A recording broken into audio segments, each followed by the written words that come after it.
कह रहे हैं अब सुन लो, मैं आंसर करा रहा हूं, देखो कितना आसान है।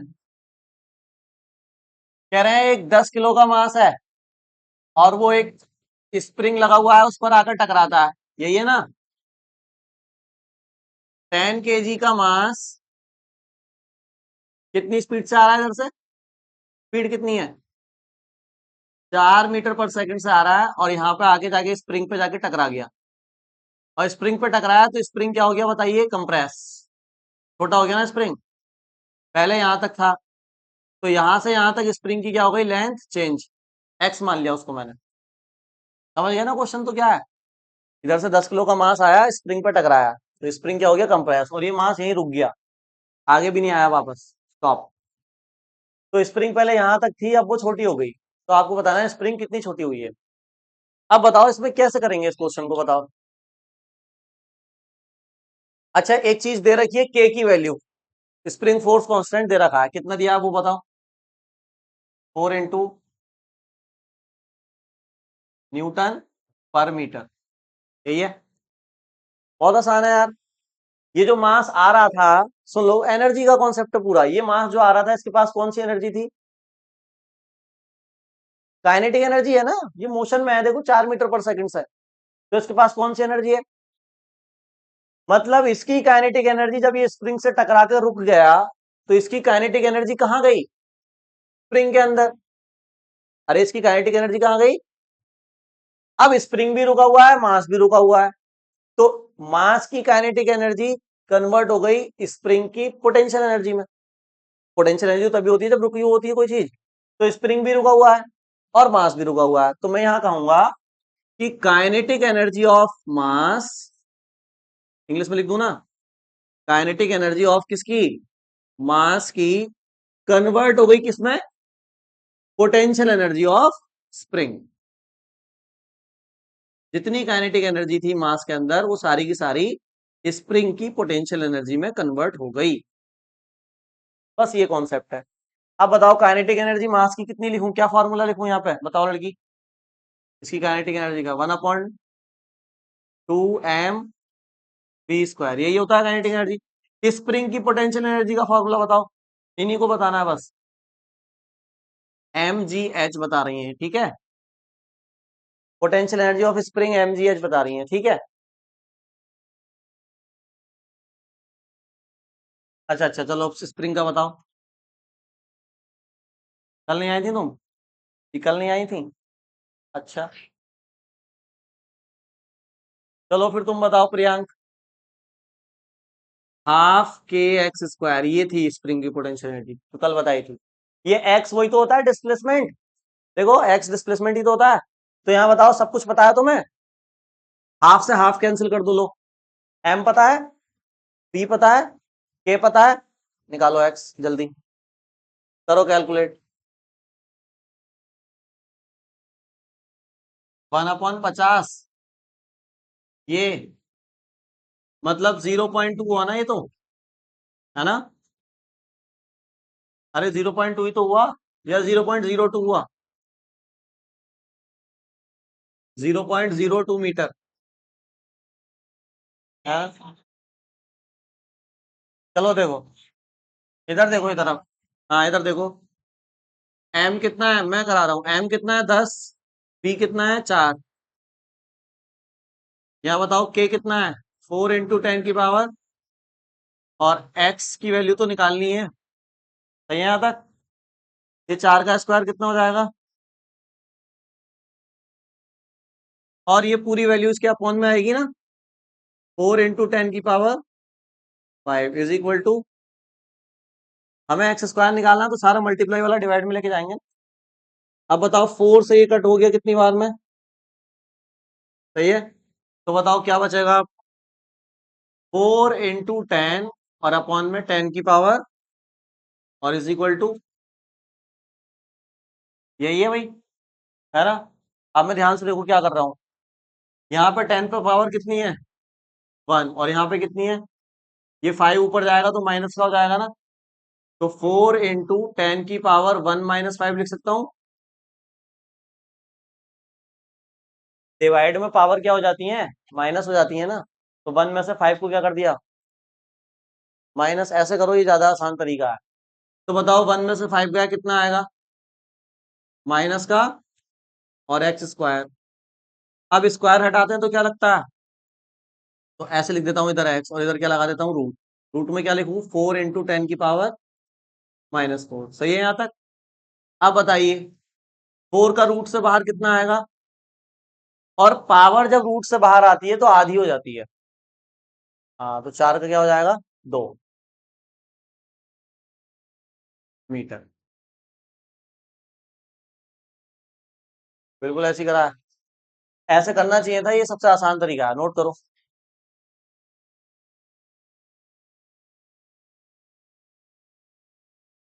यहाँ क्या हेडिंग लिखी है मैंने, देखो, कंजर्वेटिव। अब बीच में मत बोलेगा, कोई भी नहीं बोलेगा बीच में, पहले समझ लो उसके बाद बातें करते रहना। पहले टॉपिक समझ, कंजर्वेटिव और नॉन कंजर्वेटिव फोर्स, ये बहुत इंपॉर्टेंट है।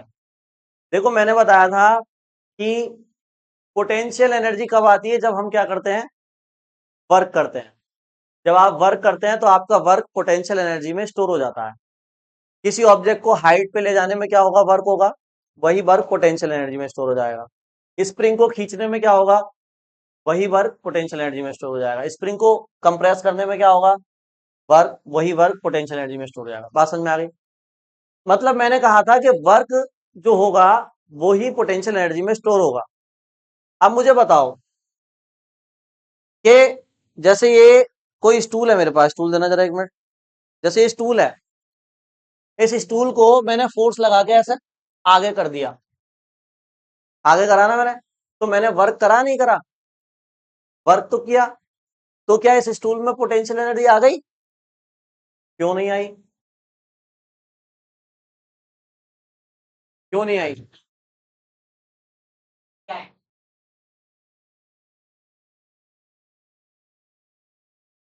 नहीं। ये सारी बातें ठीक है, लेकिन मतलब बहुत छोटी बातें हैं।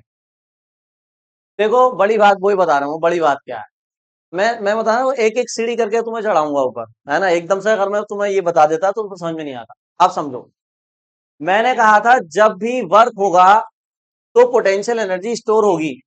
पंडित जी सुनो, जब भी वर्क होगा तो पोटेंशियल एनर्जी स्टोर होगी, लेकिन कंडीशन ये होती है कि आपका जो वर्क हो रहा है वो किसी ना किसी फोर्स के अगेंस्ट होना चाहिए। कोई ना कोई फोर्स ऐसी होनी चाहिए जो आपको उस वर्क को करने से रोक रही है, तब भी आपने वर्क कर दिया। तो वो जो वर्क है वो आपका किसमें स्टोर होगा, पोटेंशियल एनर्जी में स्टोर होगा। मेरी बात समझ में आई क्या बोला मैंने। जैसे मैंने हाइट, जैसे आपने कहा हाइट पे जानी चाहिए ऑब्जेक्ट, तो देखो जब इसको हाइट पे लेके आ रहा हूं तो मैं इसको कहां लेके जा रहा हूं, तो कोई फोर्स यहां पे ऐसी है जो इसको नीचे ले जाना चाह रही है, वो कौन सी है, ग्रेविटी वाली फोर्स। ग्रेविटी तो नहीं चाह रही है ऊपर जाए, वो इसको कहां खींच रही होगी। तो मैं ग्रेविटी के अगेंस्ट वर्क कर रहा हूं नहीं कर रहा हूं, अरे ग्रेविटी के अगेंस्ट वर्क कर रहा हूं, तो मेरा वर्क किसमें स्टोर होगा, अगर कोई फोर्स ही नहीं होगी रोकने वाली तो वर्क पोटेंशियल एनर्जी में स्टोर।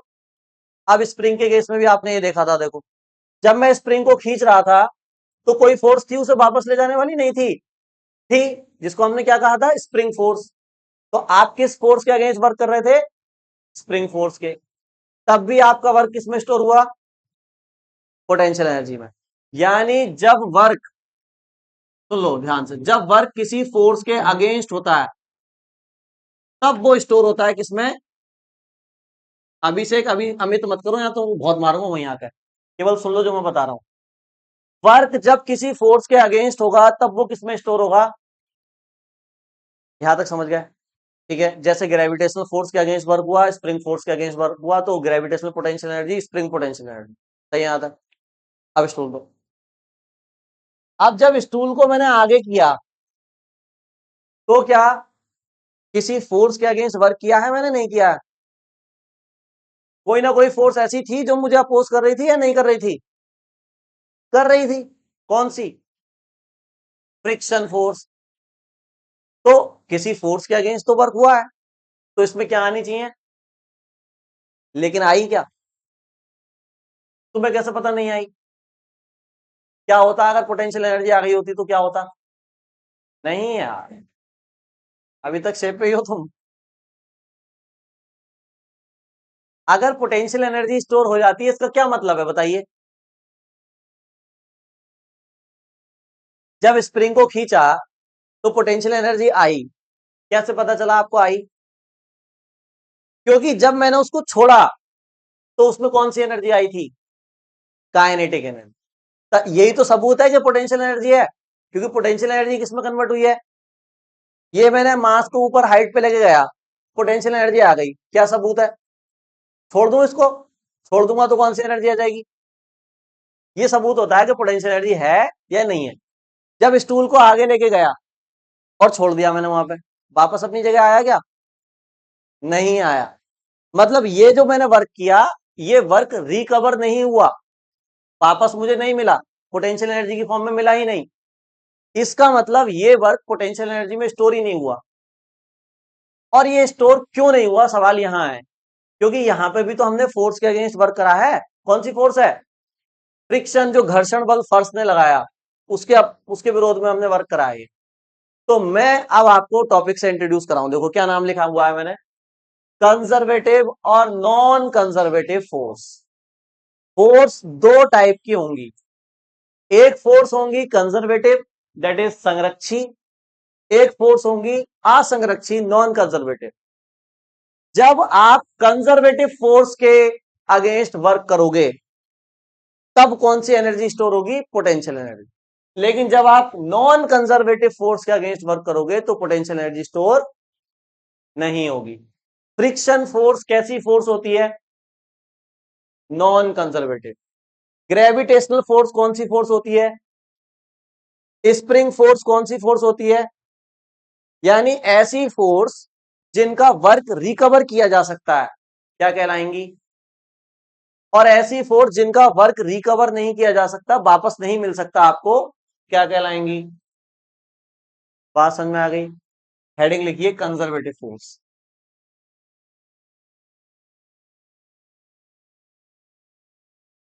पहले पहले नॉन कंजर्वेटिव लिखो, चलो हेडिंग लिखो non conservative. Non conservative force, असंरक्षी बल। तो समझ गया ना, हर फोर्स के अगेंस्ट किया गया वर्क पोटेंशियल एनर्जी नहीं देगा।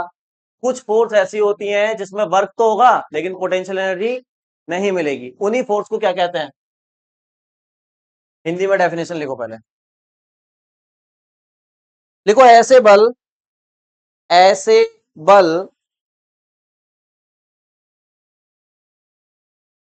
ऐसे बल जिनके विरुद्ध किया गया कार्य,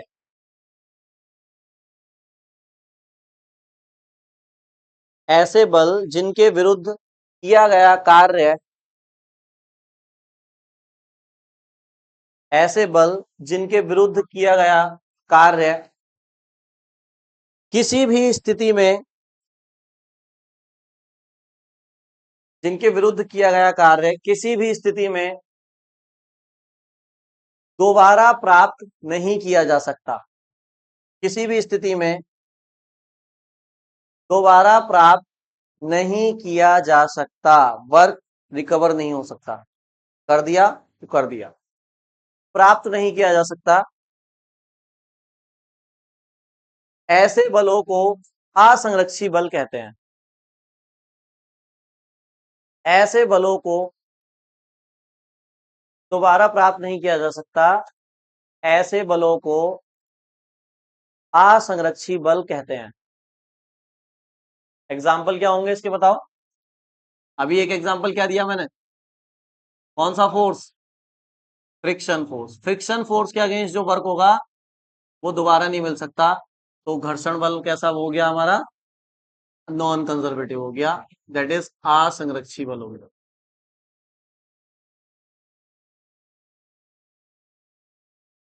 अरे ये तो घर्षण बल लिखना था ना, इंग्लिश में लिखो।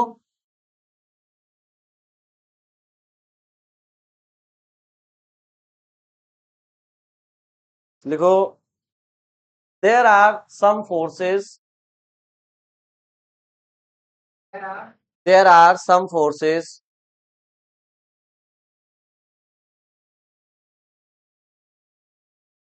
such that there are some forces such that the work done, there are some forces such that the work done by these forces, such that the work done by these forces does not recover. कोई और force भी हो सकती है क्या friction के अलावा, बताओ? Does not recover in any condition, does not recover in any condition, does not recover in any condition is called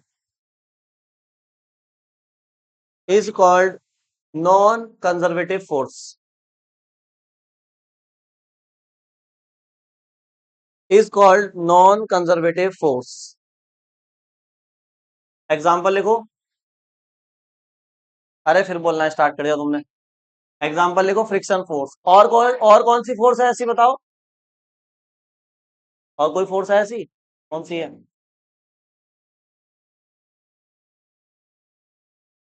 tension. अरे लड़की, और कौन सी फोर्स है ऐसी बताओ? देखो, और भी फ्रिक्शन ही नहीं, और भी कई सारी फोर्स होती हैं जिनमें तुम वर्क करोगे तो आपको वापस नहीं मिलेगा वो वर्क। जैसे अगली लिखो, विस्कस फोर्स। विसियस नहीं, वो जहरीला होता है। मैंने विस्कस लिखा है। श्यान बल। ये सुनी नहीं है पंडित जी तुमने? नहीं सुनी? कब?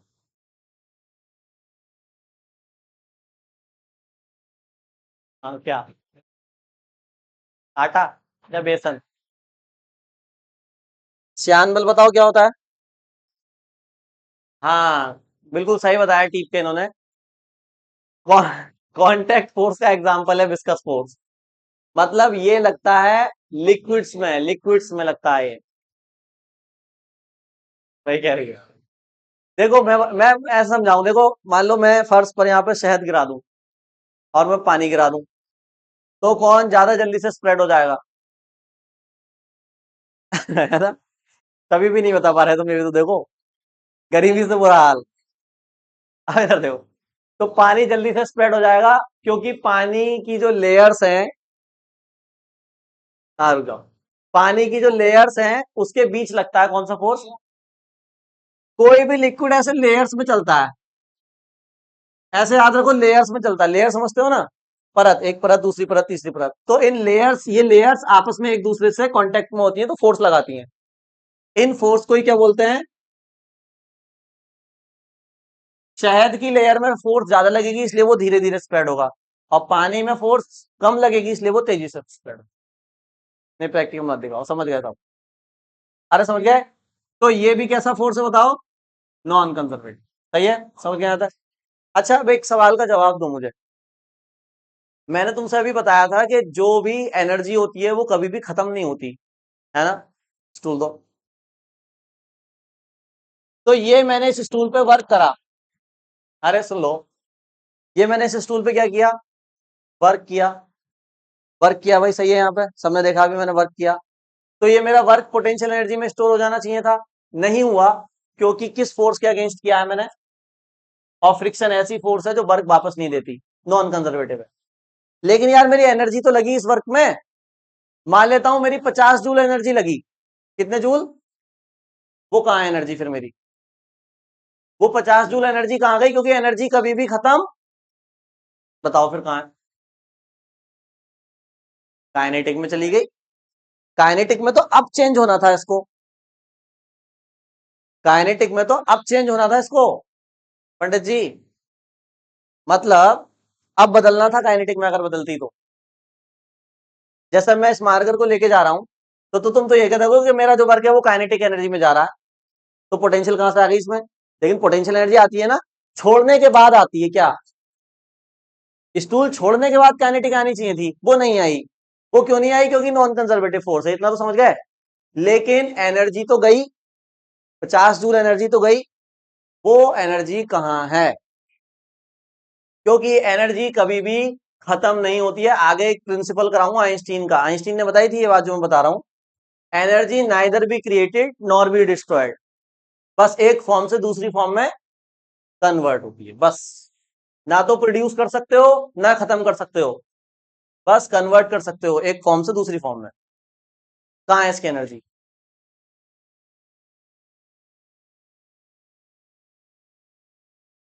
देखो स्टूल की जो एनर्जी थी वो कन्वर्ट हो गई कई सारी एनर्जीज में, लेकिन पोटेंशियल में नहीं हुई है। ठीक है, जैसे जब स्टूल आगे कर रहे हैं, ठीक, तो साउंड आ रहा है आपको, साउंड, साउंड एनर्जी में कन्वर्ट हुई है पहली तो। ठीक है, साउंड आना मतलब साउंड भी तो एनर्जी होती है, बिना एनर्जी के साउंड कैसे प्रोड्यूस करोगे? अरे ये साउंड आ रहा है, तो ये मैं एनर्जी लगा रहा हूँ जब तो साउंड आ रहा है, मैं एनर्जी ना दूं तो साउंड आएगा? अरे हाँ बताओ, बोलो। नहीं आ रहा ना साउंड, तो एनर्जी मिनिमम है। और ये जो एनर्जी तुम्हारे पेन की है, इसने कुछ मॉलिक्यूल्स दबा दिए होंगे नीचे टाइल्स के, वो हीट एनर्जी है, कोलिजन हुआ है, कोलिजन उसका। हाँ, अरे समझ गए, सुन लो। तो स्टूल की एनर्जी कहाँ गई है? साउंड एनर्जी में गई है। कुछ फर्श में जो हीट भी फॉर्म हो गई होगी क्योंकि वाइब्रेशन हुआ है, मतलब यहाँ पर उसको क्या बोलते हैं, अरे इसको क्या बोलते हैं, स्लिप, स्लिप होना मतलब क्या होता है? हाँ, जब एक चीज दूसरी चीज से ऐसे रगड़ जाती है तो उस पर हीट आ जाती है ना, हीट। हाथों को थोड़ी देर ऐसे करते रहो तो क्या आ जाती है? हीट। तो स्टूल को जब आगे किया तो कौन सी एनर्जी गई? Heat energy. मतलब सुन लो, सुन लो, नॉन कंजर्वेटिव फोर्स के अगेंस्ट जो वर्क होगा वो किस किस एनर्जी में कन्वर्ट हो सकता है? साउंड एनर्जी में, और बोलो हीट एनर्जी में, लेकिन पोटेंशियल एनर्जी में कन्वर्ट नहीं। अगर पोटेंशियल में हो जाता फिर तो वापस आ जाता है स्टूल अपनी जगह, जैसे मारकर वापस ग्राउंड पर। समझ गए? लिखो इसके आगे नई लाइन से, इसी में पहले हिंदी में लिखो फिर इंग्लिश में नई लाइन से लिखो। अभी यही चल रहा है नॉन कंजर्वेटिव, इसमें लिखो, देखो असंरक्षी बल के विरुद्ध किया गया कार्य, असंरक्षी बल के विरुद्ध किया गया कार्य, असंरक्षी बल के विरुद्ध किया गया कार्य, किया गया कार्य ध्वनि ऊर्जा तथा ऊष्मा ऊर्जा आदि में बदल जाता, ध्वनि ऊर्जा तथा ऊष्मा ऊर्जा आदि में बदल जाता है, क्योंकि एनर्जी को आप खत्म नहीं कर सकते। ठीक है, ध्वनि ऊर्जा तथा ऊष्मा ऊर्जा आदि में बदल जाता है। इंग्लिश में लिखो, लिखो the work done against, the work done against non conservative force, the work done against non conservative force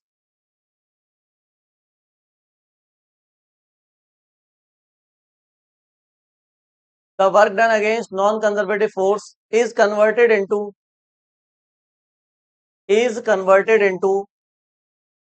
heat energy, converted into heat energy, comma sound energy, etc. Heat energy, comma sound energy, etc.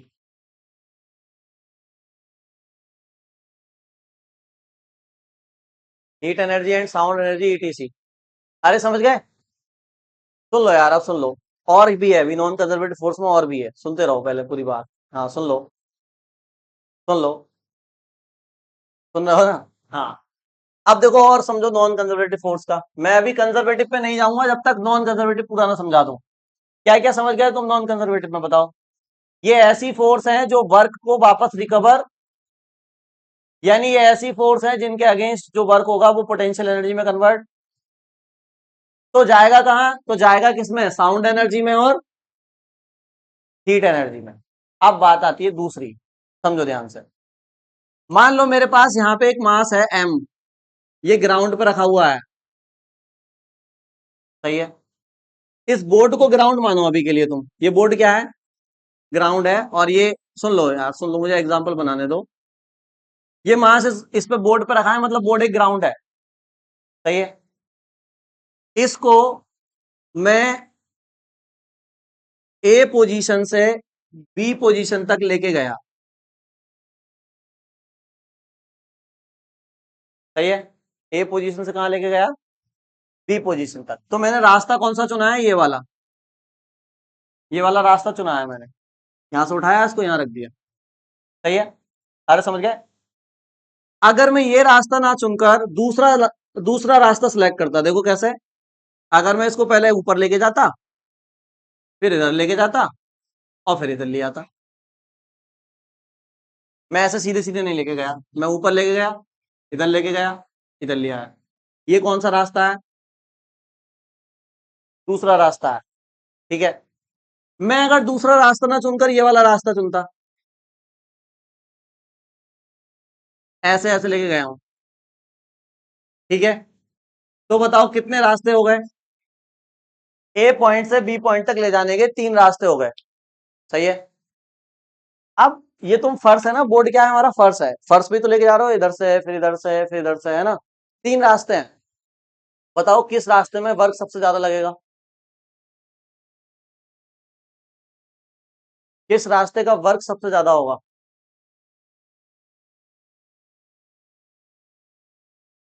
किस रास्ते में, मतलब ए से B point तक ले जाने में मुझे ज्यादा वर्क करना पड़ेगा, फर्स्ट, सेकंड या थर्ड, सबसे ज्यादा वर्क कहाँ होगा।